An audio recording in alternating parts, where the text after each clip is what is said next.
professor Paulo Carrano, que não estava aqui pela manhã, sobre a Universidade Federal Fluminense.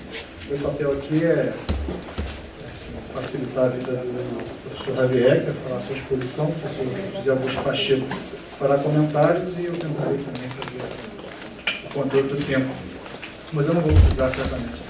Ele já se comprometeu de ser bastante preciso.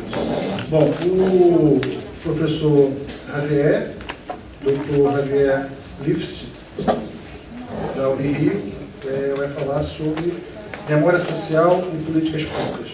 Em seguida, o professor José Augusto Pacheco, da Universidade do Rio, em Portugal, receberá comentários. Bom, boa tarde a todos. Eu primeiro queria agradecer à professora Teresina, da Universidade Federal de Pará, à professora Jaqueline, que gentilmente me convidaram a Unilab, que é o âmbito deste evento, e a todos vocês que estão presentes aqui. Bom, eu gostaria falar com a calma que falam nossos amigos africanos. Invejável realmente, vou ver se consigo pelo menos captar um pouco dessa calma na fala, mas como eu venho da terra, a metade da minha vida vivi em Buenos Aires e a metade da vida no Rio, são duas línguas muito aceleradas, então a combinação dá uma aceleração ao quadrado, mas vou tentar aprender um pouco dessa calma, ver se consigo captar um pouco essa calma que vocês têm. Bom, o tema que eu vou falar é eu trabalho em um programa de memória social, o programa de pós-graduação de memória social, que é um programa interdisciplinar. Eu sou sociólogo, mas tenho antropólogos, psicoanalistas, historiadores, e todos convergindo nessa temática da memória social. É um programa que tem já uns 10 anos, e eu oriento pesquisas e trabalhos nessa linha, mais especificamente no tema comunitário, comunidades tradicionais, comunidades quilombolas, eu vou dar não vou falar de pesquisas concretamente e não vou falar o tema não será especificamente da educação de adultos, mas sim uma perspectiva, a memória social como uma perspectiva que vem sendo muito utilizada em diferentes campos, para indicar algumas linhas de temas mais ou menos clássicos da memória social, que como tema assim, sociológico surge no século XIX, e algumas abordagens mais contemporâneas, e como fosse desdobrando a discussão sobre memória social e que tipo de pesquisas vem se realizando nesse tema.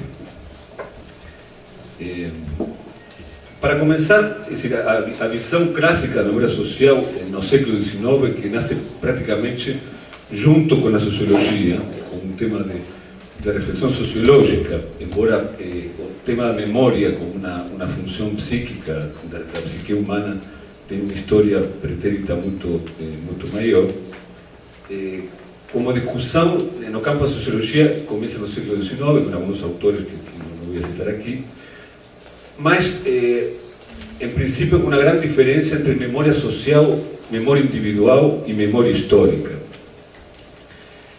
E as primeiras formulações da memória social no campo da sociologia, de alguma forma, discutem o fato de não existir uma memória individual, que a memória sempre se escreve socialmente, porque o argumento é que a memória sempre remete a um grupo de referência. Os autores falam de um quadro de referência. Ou seja, que nos lembramos de coisas, somos lembrados por grupos e nos lembramos inseridos em grupos. Esse argumento pelo qual se afirma a existência de uma memória social e não de uma memória individual. Embora exista uma memória individual, ela sempre é um ponto de vista dentro de um grupo que viveu uma experiência em comum, que narra uma experiência em comum, e portanto o grupo tem um ponto de vista em comum sobre um aspecto do passado. Então, o primeiro ponto nesse tipo de reflexão é que a memória social está inserida em grupos, refere-se a grupos, que conceitualmente são conhecidos como quadros de referências, e cada memória tem quadro de referência que remite ao grupo. O grupo se constitui por testemunhos, é decir, o grupo, os componentes do grupo são testemunhos de alguma experiência vivida que permitem rememorar algum fato do passado. Mas a memória depende de circunstâncias para emergir. E esses testemunhos podem ser criar essas circunstâncias para essa memória emergir. Então, um segundo ponto é que a memória não é uma característica que esteja disponível em si, embora a memória individual às vezes emerja sem nenhuma característica, nenhuma circunstância mais ou menos evidente ou clara, mas em termos de memória social se remite sempre a alguma circunstância que torne essa memória disponível para o grupo. Por exemplo, alguém do grupo rememorar algum fato vivido em comum e de fato aqui estamos constituindo um grupo de memória. E se daqui a um tempo nos iremos reencontrar talvez e alguém se rememorará ou lembrará algum fato acontecido neste âmbito. Esses grupos de memória relembram experiências vividas ou fictícias. Esse é um outro aspecto interessante das memórias sociais, que nem sempre os acontecimentos lembrados aconteceram de fato. Esse elemento ficcional na memória social é um aspecto muito presente. Daí que dos temas de debate contemporâneo seja se de fato essa memória, esse aspecto subjetivo de registro da realidade social, tem menos validez que a história como registro documental, onde realmente temos documentos, temos documentos escritos, temos histórias registradas sobre alguns eventos. Se essa memória social, que são registros subjetivos, pelo fato de serem subjetivos, seriam menos relevantes que a objetividade da memória escrita, da memória da história, não?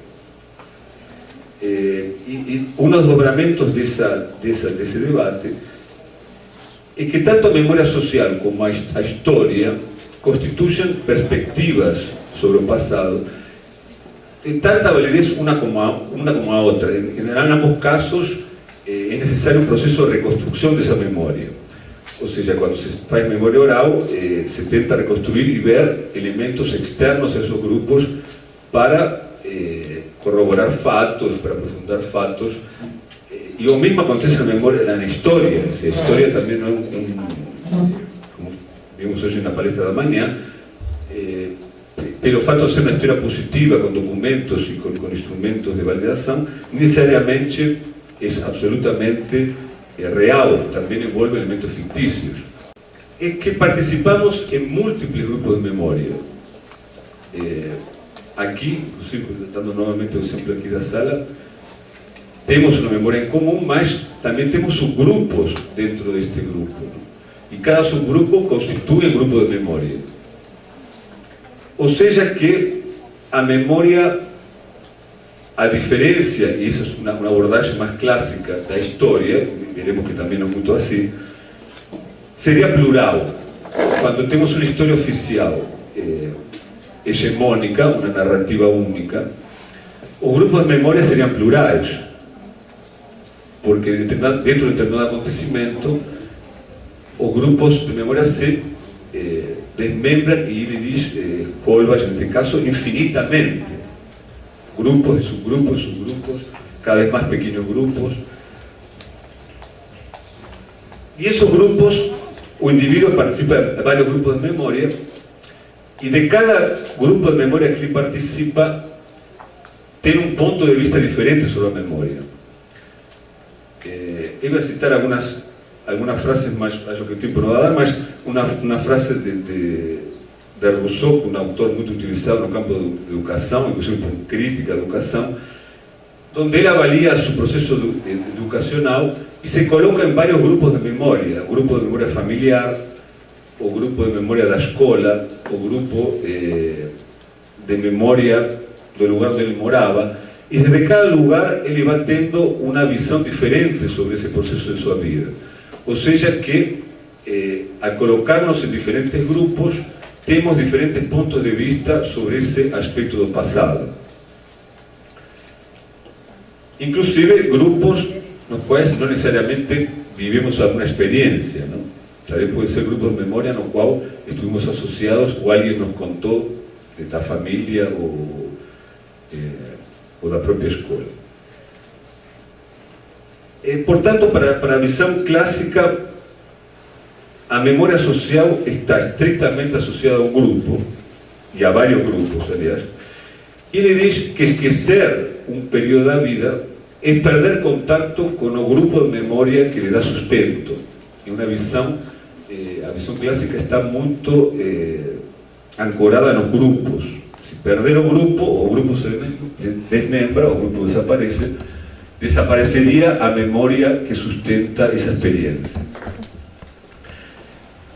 Y el propio Holbach, que es uno de los autores clásicos del siglo XIX, llama a esas comunidades de comunidades afectivas. O sea, el grupo de memoria es un grupo afectivo también, principalmente un grupo afectivo, ¿no? Y otro autor, sociólogo clásico del siglo XIX, fala de comunidades de espíritu, ¿no? Es algún lazo espiritual y afectivo que mantiene unido a ese grupo. Por tanto, los estudios de memoria social serían estudios sobre grupos, más que sobre individuos. Y los grupos, como falei há pouco, pueden ser muy diversos, mas os que ven siendo estudados en temas diferentes son grupos de género, grupos de generación, grupos familiares, grupos por faixa etária, grupos comunitarios. Y por su vez, o sujeto ocupa, além de ter grupos múltiplos, o sujeto ocupa diferentes lugares en ese grupo. Por ejemplo, si estudio sobre memoria social en escolas, es diferente tentar captar a memoria social do profesor que da memoria social do grupo de alumnos. O sea que el lugar que ocupamos en los grupos también da una perspectiva diferente sobre esa memoria. Principalmente en términos de experiencia y duración. Acho que ontem estamos tentando una experiencia que nos contó de una profesora, y en cada semestre muda, o que somos profesores, muda el grupo de alumnos, mas ese grupo de alumnos se mantiene a lo largo de 4 o 5 años. Por tanto, a memoria de ese grupo de alumnos no va a ser obviamente a misma memoria del profesor. Así que ainda en un grupo de memoria hay fragmentos que dependen de la posición de los sujetos en esos grupos, ¿no?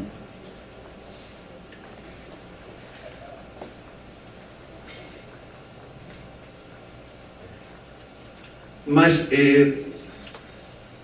la abordaje clásica, Holbach separaba bastante claramente a memoria social da historia. En la visión de este autor, a historia era principalmente escrita, era fixa, era abstracta, estaba por cima de los grupos, en cuanto a memoria social era exactamente lo contrario, era oral, era flexible, era mutable, estaba asociada a grupos y desaparecía cuando los grupos desaparecían. Y segundo Holbach, la historia comienza cuando los grupos cuando grupos se desmembran, o sea, que era un paso posterior à memória social. Essa visão, obviamente, tem mudado, tem se desdobrado, mas, em princípio, existe uma diferenciação entre uma memória pautada na narrativa, na escrita, e uma memória oral, onde as reconstruções são mais intensas e não pretendem a hegemonia, em princípio. Agora vamos a ver que novas abordagens também discutem essa questão da memória social e a hegemonia.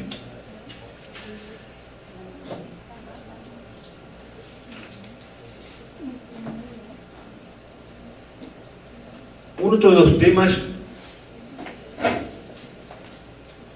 mais recentes, está presente também nas abordagens clássicas, mas foi muito mais enfatizado, essa ideia de memória social e identidade social, não? Que também levantou Paluso de manhã.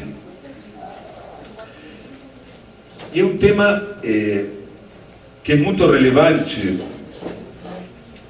no debate de Brasil sobre comunidades quilombolas e de outros grupos indígenas e de outros grupos minoritários.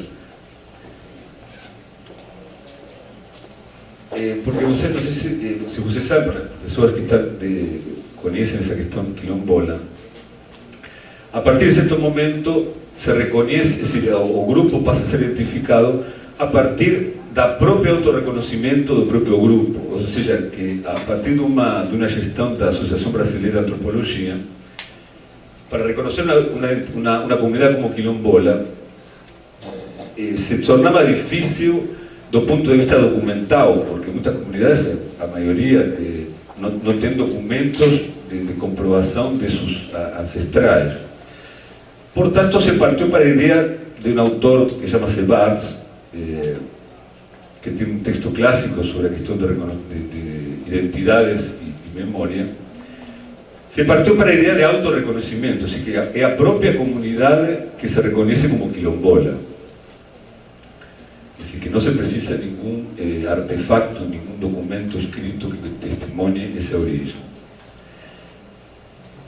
O que levou a pesquisadores a algunos problemas de tipo prácticos y también de tipo ideológicos. Porque muchas comunidades que a partir de cierto momento comienzan a ser reconocidas como quilombolas se sorprenden porque sus registros de reconocimiento pasaron por otras trayectorias, ¿no? Una comunidad que a gente fez una pesquisa en el norte fluminense, comunidad de Imbé, a comunidad tiene pasado por la reforma agraria, mas a maioria tiene ingresado a grupos religiosos neopentecostais, que, como ustedes saben, tienen unas ciertas resistencias a prácticas religiosas afro-brasileiras. Entonces, cuando a prefeitura inició esa tarefa de, digamos así, reafricanización o aproximarlos a la cultura afro-brasilera, tuvieron una resistencia enorme. Es decir, la comunidad se resistió a adoptar esos símbolos, esas prácticas. Por tanto, ese autorreconocimiento a veces es un proceso longo y con conflictos y tensiones que ven las propias trayectorias de las comunidades. Y eso se tornó presente, esa cuestión de autorreconocimiento, en muchas comunidades quilombolas, ¿no? En algunos casos, el reconocimiento era casi inmediato, mas en otras,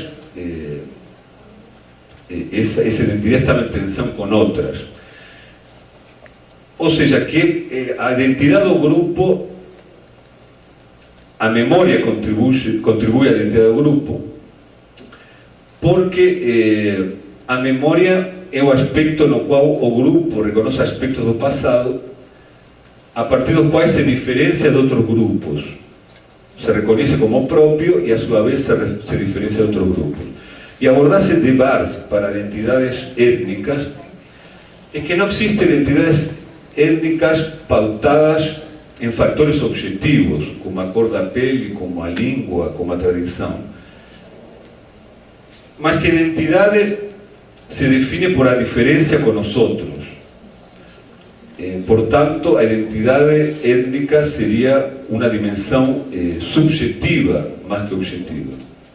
En ese sentido, a memoria sería un aspecto muy importante de esa identidad del grupo, porque se autorreconocería por algunos elementos o continuidades con lo pasado.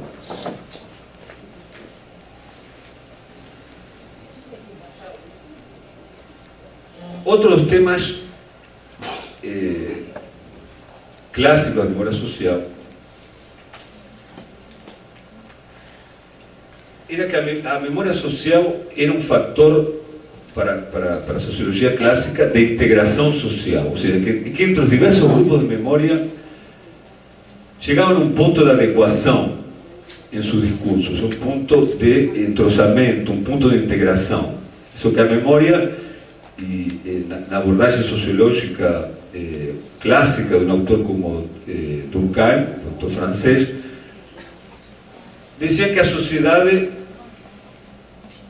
tendía, algunas instituciones tendían a cohesión social. Entonces, un autor que procuraba cuáles eran los elementos que agregan la sociedad, ¿no? A las instituciones, sindicatos, a familias, cuáles son las instituciones que agregan. Y la memoria social comenzó inicialmente con esa reflexión, así que la memoria social era un factor de integración social, la memoria social integraba grupos. Más los desdobramientos de ese tema es que en realidad la memoria social integra y a veces no integra. O sea, la memoria social a veces es un punto de conflicto. Las memorias entran en conflicto, las memorias entran en tensión.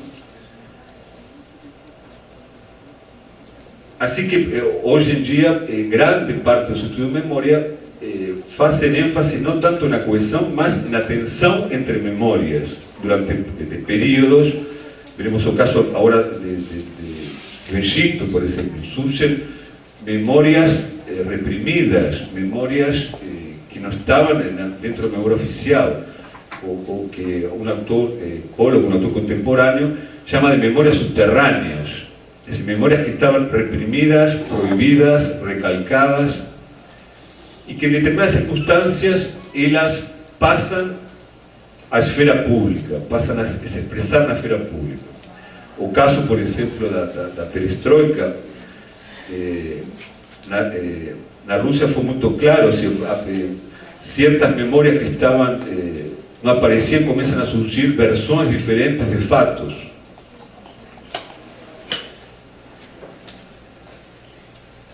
Y oriento algunas tesis de otros países latinoamericanos, en el caso de Colombia, por ejemplo, una alumna nosa, colega de Chihuahua, aquí un alumno noso brillante, ya es alumno noso,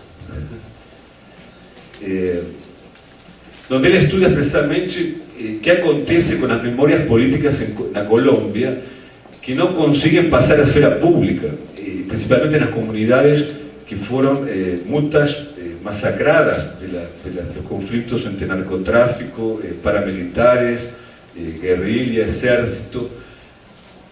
Y él está estudiando una dimensión de esas memorias en la Colombia que él llama de artefactos de la memoria, que son comunidades que hacen especies de construcciones con piedras o otros objetos, lembrando a las comunidades, a las familias que tuvieron que emigrar de esas regiones por estar en centros de violencia extrema. Entonces, dejando esas piedras en esos locales era una especie de una marca de su presencia en ese territorio. Pensemos, bueno, en las más de Plaza de Mayo y otros movimientos de derechos humanos, donde memorias que estaban durante la dictadura en América Latina fundamentalmente, que estaban subsumidas, subterráneas, que no se expresaban, a partir de cierto momento comienzan a entrar en la esfera pública. Y ahí digamos, se crea un nuevo campo que que estamos estudiando, que es el campo de la memoria política, específicamente la memoria política, esas memorias que pasan a ser expresiones políticas en la esfera pública, ¿no? Que es un tema bastante reciente como tema de pesquisa, y fundamentalmente en los casos de Sudáfrica, en América Latina, a memoria como un elemento da disputa política, ¿no? Que es un tema más o menos reciente como campo de estudio. Es decir, de qué forma las culturas dominadas se oponen a las culturas dominantes a través de la memoria. No solo a través de factos do presente, sino a través de reinterpretaciones do pasado. O sea, a culturas dominadas o memorias subterráneas en oposición a memorias oficiales. O sea, que a memoria no es tanto un factor de integración, sino también un factor de conflicto. En ese sentido, muchas tesis sobre el tema de la memoria tenden a una idea de una única memoria sobre un aspecto determinado sobre el pasado o de un acontecimiento. Y que lo que a gente observa es que en realidad tenemos muchas memorias, solo que algunas pueden ser subterráneas, pueden ser reprimidas o recalcadas. Por tanto, incentivamos en nuestras pesquisas y nuestros alumnos a tener una visión, una percepción sobre identidades múltiples, no sobre una única identidad que identificaría una institución o un proceso, sino generalmente es casi imposible que no existan memorias en tensión. Inclusive, si pensamos dentro de nuestra propia familia, veremos que existen varias memorias de nuestra familia. Depende de quién conta, cómo conta, en qué momento conta. Y ya existen muchos conflictos de que alguien de la familia en un momento decide contar todo, ¿no? Y ahí la familia entra en un proceso de eclosión familiar, ¿no? Por eso, porque por momentos la memoria tiene esa cosa de eclosión, a escuta torna-se un elemento importante. Es decir, en qué momento, si no tiene escuta, a veces no tiene memoria. Es decir, que la memoria también, en esas circunstancias, y los psicoanalistas saben muy bien de eso, depende de una escuta. Depende de una escuta, y en ese sentido, o pesquisador tiene un lugar privilegiado, un lugar a veces maravilloso, a veces trágico, a veces traumático, mas él ocupa ese lugar de una escuta social, como sería en las situaciones donde la persona puede recurrir a veces a un psicoanalista, mas o pesquisador a veces cumple esa función de una escuta que nunca existió. En comunidades a gente ve mucho eso, ¿no? Historias a veces felices, a veces absolutamente traumáticas, que están esperando un momento de una escuta que esté presente para oír lo que aconteceu. Y el pesquisador cumple de alguna forma ese papel de mediador entre el grupo y la esfera pública. A veces inclusive las personas piden para no grabar, piden para que esa, por miedo o por temor a represalias, y esa colega nuestra de Colombia está tendo muchos de esos problemas, do grupo no querer falar para ella, mas pedir para que ella no se transforme en una mediadora pública de esos relatos, ¿no? Mas en determinados movimientos sociales, como las Madres de Plaza de Mayo, por ejemplo, esa eclosión fue de determinada manera que no precisó tanto esa escucha, se transformó en un movimiento de la memoria, ¿no? Un otro punto que ya estaba presente en los primeros estudios sobre la memoria es que existe, embora la memoria sea siempre activada desde el presente, es una cualidad psíquica que tenemos de activar, de poder voluntariamente o involuntariamente activar o pasado, mas siempre desde el presente. Obviamente existe uma descontinuidade entre o presente, o grupo presente e o acontecimento passado. É decir, muitas coisas aconteceram no meio. O que significa que o próprio sujeito que lembra e o grupo que lembra mudam em torno nesse período, entre o presente e o passado. Daí que a memória social tem essa propriedade de permanente reconstrução. Se não existe um momento no qual poderíamos falar, bom, a memória já está consolidada, já está excesso a memória social do grupo. Não, a memória, particularmente, é decir, a característica da memória é ser permanentemente, estar em estado de reconstrução, porque o tempo passa e muda o ponto de vista, muda a experiência do sujeito. Na história isso acontece, mas os processos de reconstrução histórica são muito mais demorados. Não? Temos escolas históricas que reconstruem visões sobre o passado, mas são processos mais longos. A memória social estaria sujeita a pontos de vista, a lugares dentro do grupo, a trajetórias e, portanto, a um contínuo processo de reconstrução. E também surgem grupos de memória que não existiam num determinado momento e começam a existir, como o caso do Egito agora, da perestroika. Eu li há pouco tempo um artigo muito interessante, uma pesquisa sobre os pais da Praia de Maio. Muita gente fala das mães da Praia de Maio como digamos, o grupo de memória sobre a repressão na Argentina, e que tem grupos similares em outros países, em Uruguai e em outros países da América Latina que viviram a ditadura militar. Mas tem grupos que são os pais das pessoas desaparecidas, que não deram a voz, que não se transformaram num grupo de memória da esfera pública. E pesquisas recentes começam a ver o que aconteceu com os pais.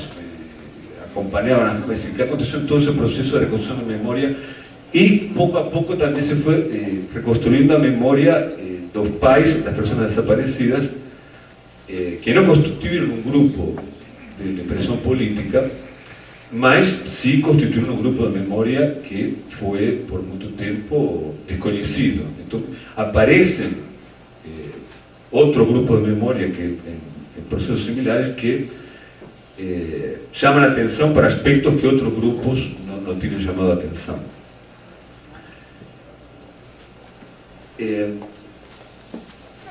Então, as pesquisas sobre memória também têm que estar muito atentas para grupos que não aparecem, ou para grupos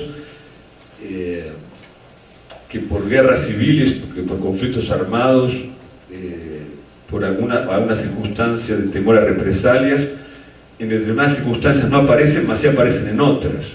Então, que circunstâncias esses grupos aparecem e como podemos contribuir a que esses grupos apareçam?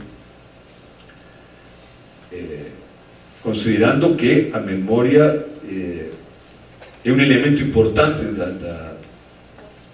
das disputas políticas, que se converte em um direito social à memória, que está se discutindo a memória como um direito social.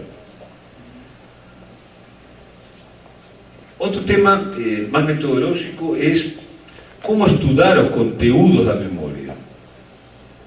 Qual é a lógica da construção da memória dos grupos? E aí realmente é um tema muito complexo, porque essa construção do grupo, a oralidade, a forma que cada grupo construi sua memória, é muito diferenciada, mas não arbitrária. Alguns autores, por exemplo, como Pollock, um autor francês, que estudou a memória do grupo do Holocausto, ele começou a detectar várias técnicas e metodologias para começar a trabalhar memórias de grupos diferentes. Ele, por exemplo, vê que os grupos de maior instrução educativa tendem a construir memórias mais cronológicas, fatos que aconteceram em sua vida, de uma forma mais cronológica. E grupos de menor instrução, a memória aparece mais misturada, assim, menos cronológica. Esse é um recorte que ele faz. Mas ele diz que todo grupo de memória teria, em princípio, uma lógica temporal e espacial, e que o pesquisador tem que captar qual é a estrutura desse grupo de memória. Por exemplo, em muitas pesquisas que eu fiz em comunidades quilombolas, a memória, a lógica de construção da memória estava muito ancorada no território. As pessoas tinham memória de coisas, acontecimentos que tinham transcorrido em determinados lugares.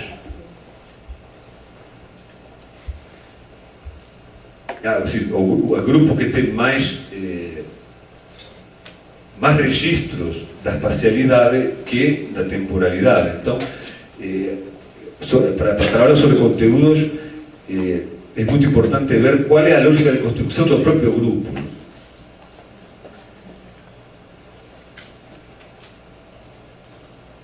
Outro tema sobre os conteúdos, que este autor trabalhou bastante,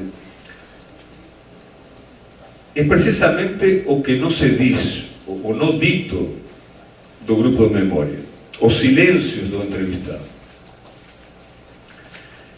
E em alguns grupos esse fato é muito significativo.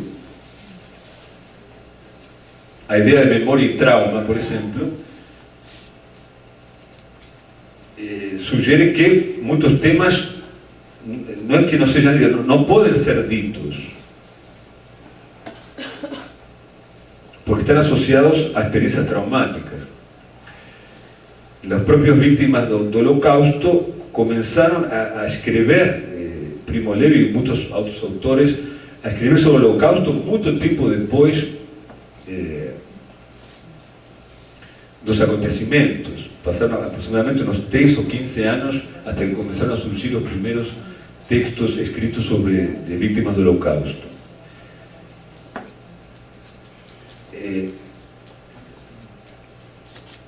Ou seja, como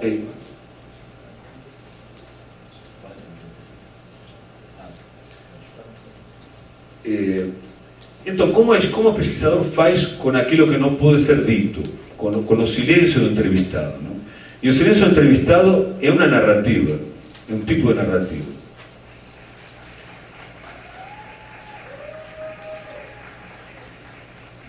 O gestual pode ser um tipo de narrativa, mas com a permanência do pesquisador com o grupo, existe possibilidade que esse silêncio se transforme em uma fala, se transforme, chega a oralidade, não? Por isso a permanência do pesquisador, a confiança que ganha com esse grupo,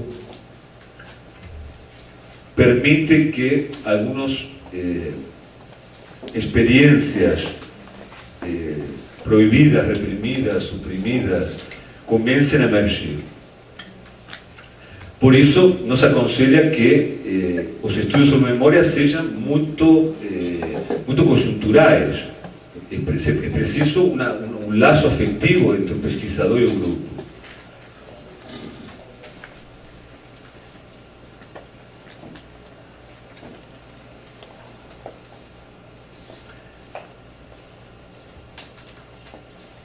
Outros temas que se começam a surgir nesse campo da memória social é o papel dos mediadores da memória.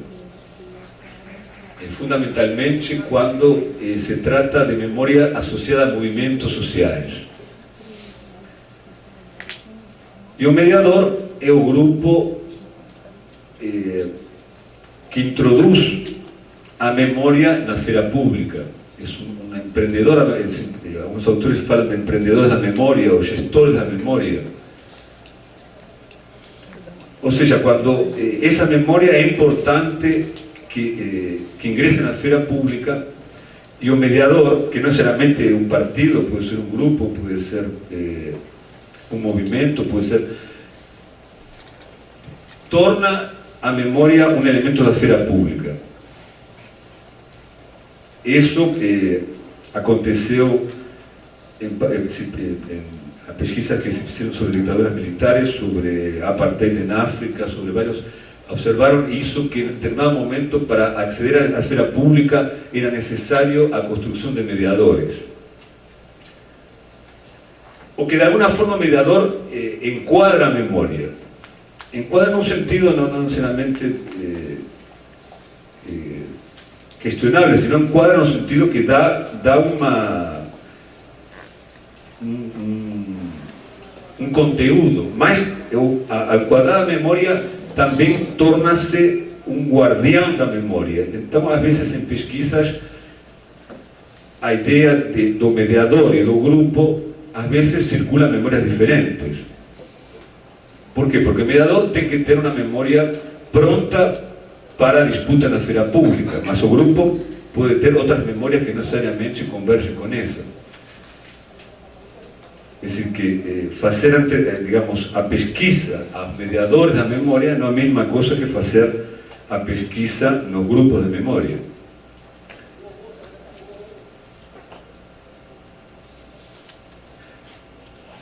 Em termos dos campos de pesquisa actual, eu diria que se dividem em dois grandes campos. Um campo que é sobre a memória oficial, é decir, as memórias do Estado, da construção do Estado, das políticas do Estado. E aqui os novos aportes vêm de alguns autores que vêm trabalhando o que se conhece como lugares de memória, ou seja, como o Estado construi sua memória não a partir de narrativas escritas, mas também a partir de símbolos, de museus, de instrumentos, de bandeiras, de lugares, de datas, de comemorações. É decir, como o Estado construi sua memória oficial, construi sua hegemonia a partir da memória. E como o Estado absorve as memórias sociais. Se incorpora as memórias sociais dentro de sua própria memória. Não?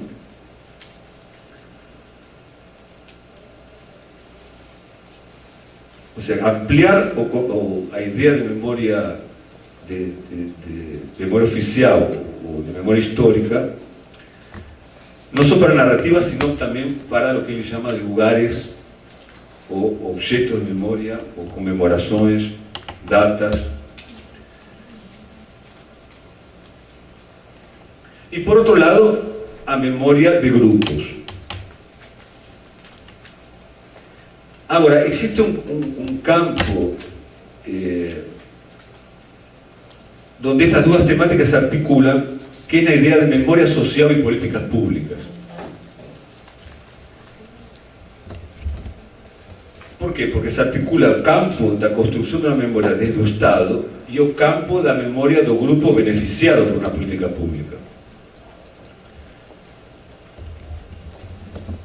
Nós iniciamos uma pesquisa grande sobre memória de políticas públicas do populismo na América Latina, onde comparamos a legislação trabalhista de Perón e de Vargas e a memória dos grupos que por primeira vez tiveram acesso a essa legislação trabalhista na Argentina e no Brasil. É sumamente interessante porque essas memórias sociais dos grupos é diferente, obviamente, a memória dos Estados durante esse processo. E um aspecto em especial que era a memória da lei de férias, das férias pagas. Por primeira vez, os trabalhadores têm acesso a 15 dias ou um mês de férias pagas. E o que significava a memória de todo desse processo, e foi ter um contexto onde se estava desmontando o Estado Social na América Latina. Então foi uma reflexão interessante sobre a experiência de um trabalhador, por primeira vez, ter acesso a férias pagas. Não? E essa memória desse processo histórico que aconteceu na década de 50 na Argentina e Brasil estava praticamente se perdendo. Ninguém lembrava o que eram férias pagas. Ninguém se lembrava o que eram férias. Então a lembrança que isso existiu na América Latina os trabalhadores, o momento operário, em algum momento tiveram esses benefícios, é uma forma também de intervenção sobre o presente. Então, a memória institucional, a memória de políticas públicas articula a memória de grupos beneficiados, por exemplo, com uma política de educação de jovens e de adultos, com a memória da política oficial. Portanto, permite combinar o aspecto documental desse registro de memória com a memória do grupo que viviram essa experiência. E nesse sentido, plural, os vários grupos que intervieron, várias posições dentro do próprio grupo, professores, alunos, diversos grupos escolhidos segundo algumas características, que têm a memória, que guardam a memória desse processo de política pública.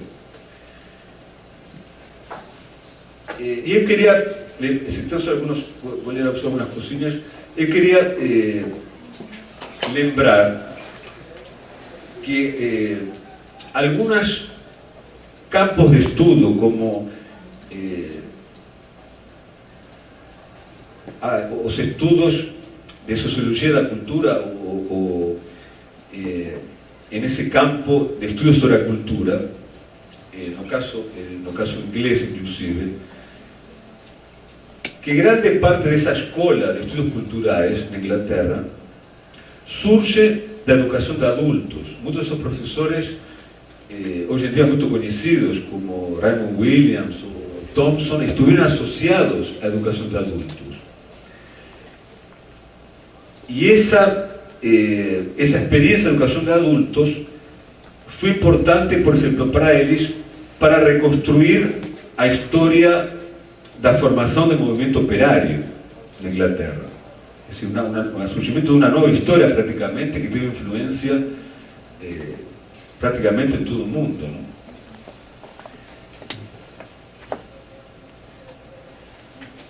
O sea, que dessa articulação de uma política pública com a experiência do grupo, e no caso de adultos, é fundamental. Esse grupo teve experiências de trabalho, teve experiências de vida, experiências políticas. Se constrói um diálogo que não só é importante para a formação dos adultos, mas também cria novos campos de pesquisa. E neste caso foi muito interessante. Eu vou citar solamente uma frase de Raymond Williams, que foi um dos autores, um dos fundadores desse campo que hoje se conhece como estudos culturais, que diz o seguinte: estamos começando a ver artigos de enciclopédia que datam o aparecimento dos estudos culturais a partir deste ou daquele livro de finais dos anos 1950. Não acreditem em uma só palavra. A mudança de perspectiva no ensino das artes e da literatura e sua relação com a história e a sociedade contemporânea começou na educação para adultos, não começou em nenhum outro lugar. Ou seja, que é um campo absolutamente novo dos estudos, da pesquisa, da historiografia contemporânea, surge com a educação de adultos. Então, a dimensão que adquire isso, às vezes, não fica muito enfatizada. Eu também queria concluir com uma frase de Paulo Freire, a Carta de Guiné-Bissau, onde ele também observa o que surge dessa interação, não, entre o professor de educação de adultos e essas comunidades afetivas, que são os grupos beneficiados por essas políticas de educação de adultos.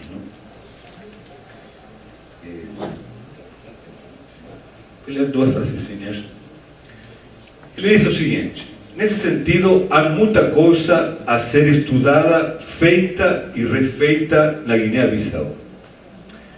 Antes que um investigador se dedique à análise científica das razões por que este simpático animal que temos no Brasil e certamente na Guiné chamado preguiça, se move tão lentamente, há um esforço a ser feito na Guiné no trabalho da colheita de contos e histórias populares a serem usados como textos de leitura para crianças e adultos, antes que um erudito professor de literatura dê seminários sobre Mallarmé ou o simbolismo.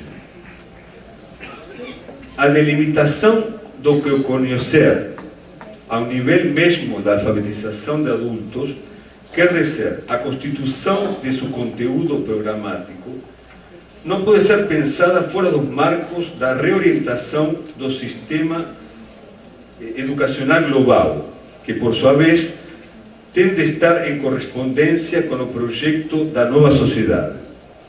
Se o sistema educacional segue um modelo elitista, verbalista, autoritário, que satisfazia os interesses dos colonizadores, embora reformado neste ou naquele ponto, a alfabetização dos adultos não importa a orientação que tenha, terminará por ser uma via de acesso para alguns ao privilégio que o sistema defenderá. Desta forma, discutir a alfabetização de adultos e a pós-alfabetização implica discutir a educação em sua globalidade. E discutir esta, repita-se, significa pensar o projeto global da sociedade. Enquanto a educação colonial tinha como um dos seus principais objetivos, ao lado da desafricanização dos nacionais, a preparação de quadros subalternos para a administração, a hora importante é a formação do homem novo e da mulher nova, a que se associa a criação daquele novo tipo de intelectual que antes me referi. E não é como que a sociedade de reconstrução heredou do colonizador que ela poderá cumprir esta fundamental tarefa. Ou seja, que Paulo Freire também via que nessa nova montagem de educação para adultos existia uma interação entre essa política pública e as aspirações do grupo. E mais ainda, que nessa convergência, ou que nesse diálogo, era um tipo de intervenção sobre a política nacional. E se não só era um diálogo de cima para baixo, mas também um tipo de intervenção, tanto como no caso inglês, que era a formação de uma nova cultura operária, como no caso de Guiné-Bissau, que chama a atenção Paulo Freire, eram formas de intervenção sobre a sociedade política do momento. Não eram somente formas de transmissão de saberes. Então, também esse é um aspecto que, a meu modo de ver, está presente, sempre estuvo presente. Obviamente, o contexto político mudou, mas essa potencialidade que tem esse grupo afetivo, essa comunidade de ensino, tem desdobramentos, a meu modo de ver, também em outros campos. Obrigado.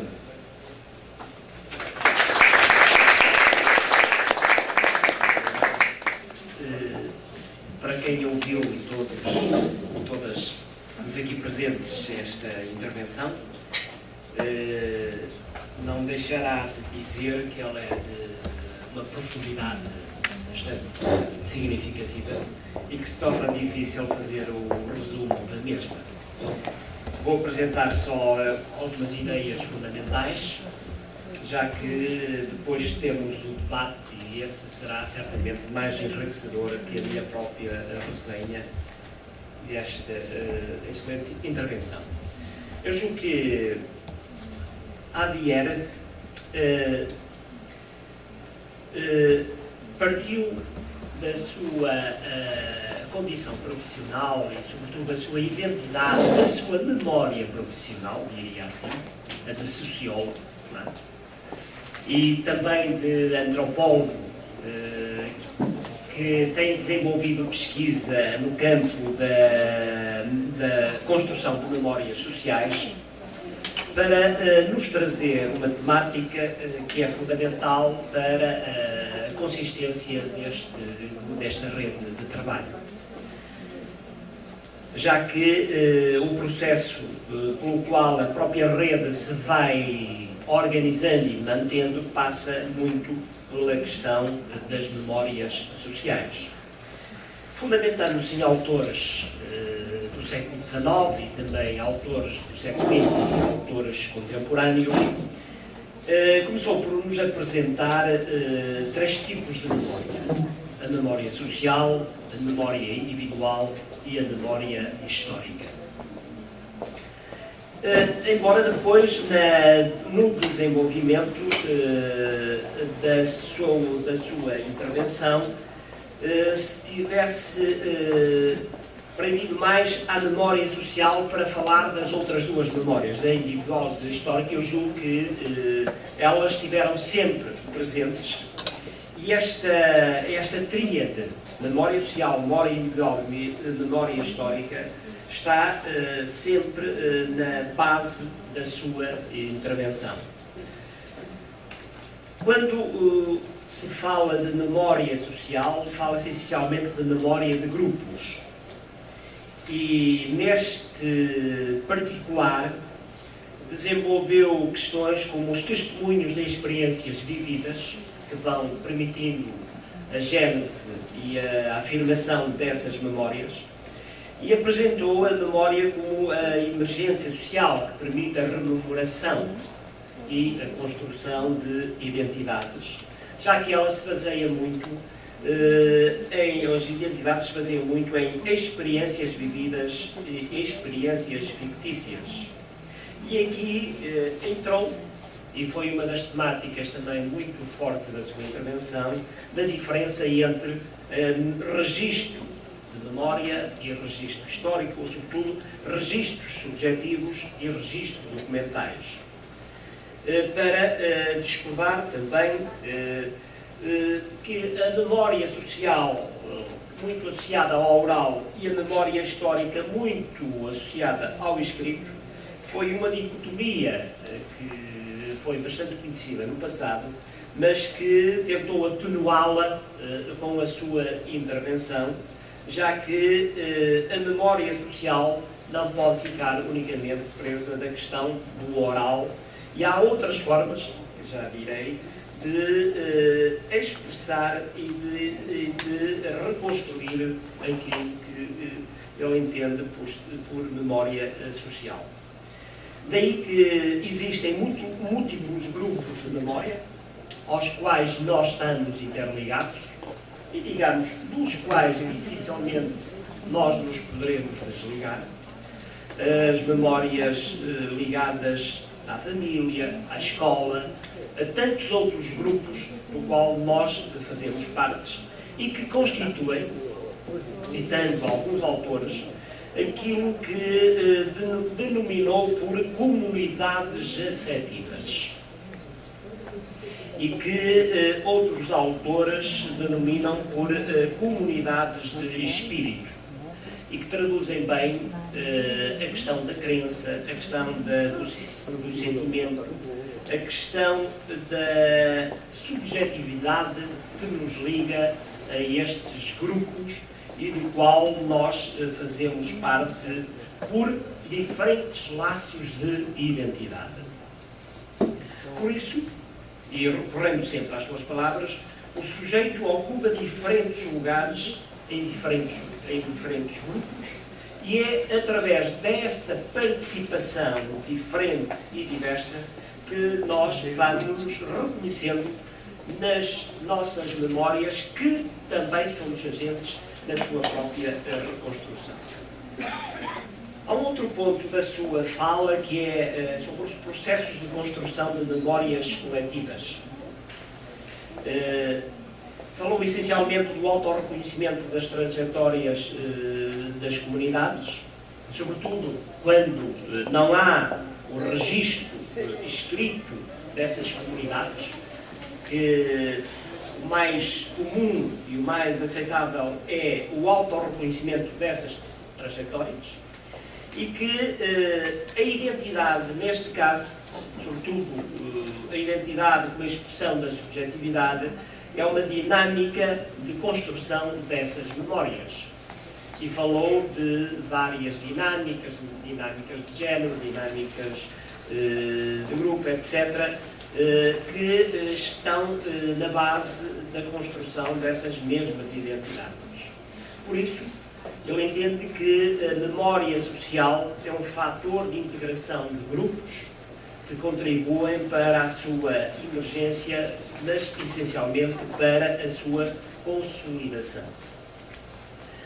Embora reconhecendo que existem tensões entre memórias, e aqui explorou bastante o conceito de memória subterrânea ou de memórias subterrâneas, da qual deu exemplos bastante atuais, porque é com o recurso à memória que se torna possível o processo de reconstrução social e pelo que, tal como defendeu, que a memória deve ser reconhecida como direito social.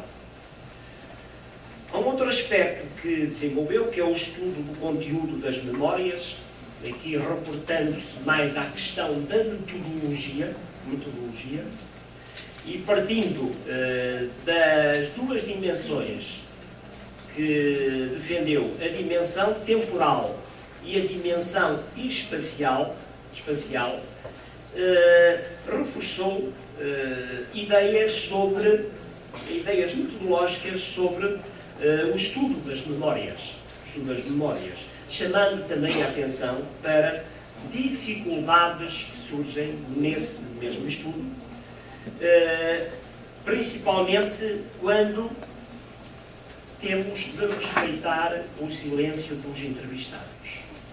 Ou seja, quando é necessário termos um cuidado redobrado em relação a temas que não podem ser ditos e, diria, questões que não podem ser colocadas, devido ao passado dos próprios entrevistados. Daí que seja fundamental também nesta metodologia considerar o papel de mediadores na construção destas memórias e que apresentou essencialmente quando as memórias são associadas a movimentos e que a memória, neste caso, torna-se um movimento da esfera pública, social, e que os mediadores se tornam nos guardiões da memória e que são elementos fundamentais para o estudo dessas memórias. Por último, e chamando mais uma vez a atenção para as ideias que apresentou, a pesquisa sobre as memórias apresentou duas tendências, a memória oficial e a memória pública, que, por um lado, a memória oficial mais ligada aos processos de construção das políticas públicas e, sobretudo, a processos de apropriação do Estado na absorção das memórias sociais, sobretudo quando o Estado é promotor de processos de reconstrução dessas memórias, de apropriação dessas memórias, através de símbolos, através de lugares, através de espaços, através de eventos, que vão tornando possível a construção dessa memória oficial, e, por outro lado, as memórias de grupo, que exigem, neste caso, uma outra metodologia, embora este grupo também se identifique e se torne cada vez mais coeso através de crenças, através de atitudes partilhadas, através de símbolos que também vai reconstruindo e através de dinâmicas que tornam possível a sua permanente identidade. Portanto, é mais ou menos estas ideias que eu retirei da intervenção do Dr. Javier e a quem nós muito agradecemos por esta sua intervenção e que, de certo, vai proporcionar bastante debate. Só gostaria de dizer que na minha intervenção, julgo que é quarta-feira, quinta-feira de manhã, sobre as questões do currículo, quinta-feira, questões do currículo em diversidade sociocultural, eu vou também abordar questões, vou terminar com um slide que será praticamente esta ideia aqui desenvolvida pelo colega, que tem a ver um pouco com o triângulo da diferença ou o triângulo da diversidade, já que a construção da diferença, a construção da diversidade tem por base a aceitação da comunidade, da memória coletiva, e que a identidade deve ser necessariamente compreendida e procurada dentro destas memórias sociais. E é pelas memórias sociais que nós vamos construindo a memória, quer dos sujeitos individualmente, quer dos sujeitos que estão interligados através de projetos que são comuns. Portanto, eu julgo que há aqui, de facto, este paralelismo e esta intervenção do colega já ajudou também, em parte, a explicitar um conceito que eu irei utilizar da intervenção de quinta-feira. Obrigado.